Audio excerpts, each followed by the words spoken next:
اعوذ باللہ من الشیطان الرجیم بسم اللہ الرحمن الرحیم ویل لکل ہمزۃ لمزہ بڑی خرابی ہے ہر ایسے شخص کی جو عیب ٹٹولنے والا غیبت کرنے والا ہو۔ پیٹھ پیچھے کسی کا عیب بیان کرنا غیبت ہے، اور کسی کے منہ پر تانے دینا جس سے اس کی دل آزاری ہو اس سے بھی بڑا گناہ ہے۔ الذی جمع مالا وعددا جو مال کو جمع کرتا جائے اور گنتا جائے۔ دوسرے لوگوں پر زبان تان دراز کرنے کی عادت اس میں اسی لیے ہے کہ یہ بڑا مالدار اور دولت مند ہے، اسی وجہ سے وہ اپنے آپ کو بڑا آدمی سمجھنے لگا ہے اور دوسرے لوگوں کو بنظر حقارت دیکھتا ہے، لیکن دولت مند ہونے کے باوجود بڑا کنجوس ہے، گن گن کر بڑی احتیاط سے اپنی دولت سنبھال کر رکھتا ہے، ایک درہم بھی خرچ کرنے کی اسے ہمت نہیں ہوتی۔ اپنے مال کو ناگہانی مصائب کا مقابلہ کرنے کے لیے اس نے اپنا مال جمع کر رکھا ہے۔ یحسب ان مالہ اخلدا وہ سمجھتا ہے کہ اس کا مال اس کے پاس سدا رہے گا۔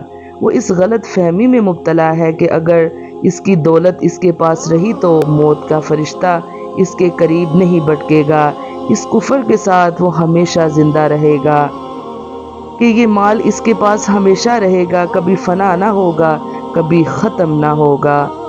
کلا لینبذن فی الحطمہ ہرگز نہیں، یہ تو ضرور توڑ پھوڑ دینے والی آگ میں پھینک دیا جائے گا۔ اصل میں لفظ حطمہ استعمال کیا گیا ہے جو ختم سے ختم کے معنی توڑنے، کچل دینے اور ٹکڑے ٹکڑے کر ڈالنے کے ہیں۔ جہنم کا یہ نام اس لیے رکھا گیا ہے کہ جو چیز بھی اس میں پھینکی جائے گی وہ اپنی گہرائی اور اپنی آگ کی وجہ سے توڑ کر رکھ دے گی۔ اصل میں لینبذن فرمایا گیا ہے نبذ عربی زبان میں کسی چیز کو بے وقت اور حقیر سمجھ کر پھینک دینے کے لیے بولا جاتا ہے۔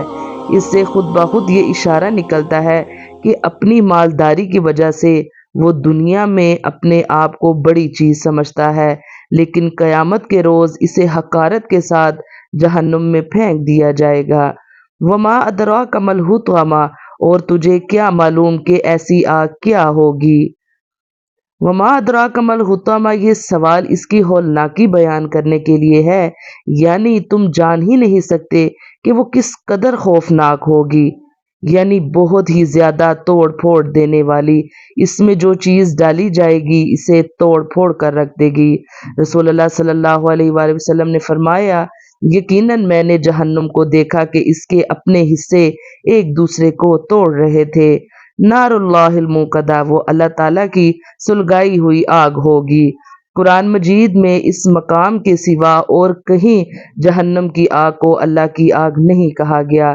اس مقام پر اس کو اللہ تعالیٰ کی طرف منسوب کرنے سے نہ صرف اس کی ہولناکی کا اظہار ہوتا ہے بلکہ یہ بھی معلوم ہوتا ہے کہ دنیا کی دولت پا کر غرور و تکبر میں مبتلا ہو جانے والوں کو اللہ کس قدر سخت نفرت اور غضب کی نگاہ سے دیکھتا ہے، جس کی وجہ سے اس نے اس آگ کو خاص اپنی آگ کہا ہے جس میں وہ پھینکے جائیں گے۔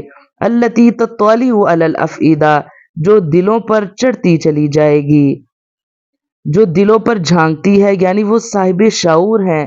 دلوں میں جو کفر و نفاق اور بخل و کمینگی ہے یا ایمان اور سخاوت و کرم ہے سب دیکھ لیتی ہے، اور جلاتی اسی کو ہے جو جلانے کے قابل ہے۔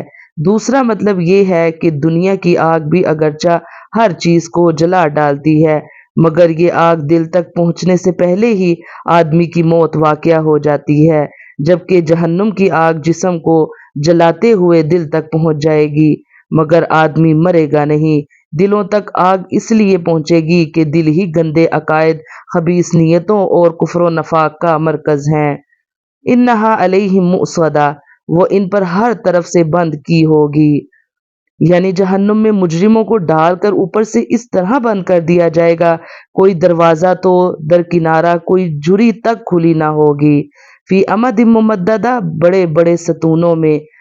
دوزخ میں آگ کے شعلے لمبے چوڑے ستونوں کی شکل میں ہوں گے اور وہ چاروں طرف سے دوزخیوں کو اس طرح گھیر لیں گے کہ باہر نکلنے کا راستہ بند ہوگا۔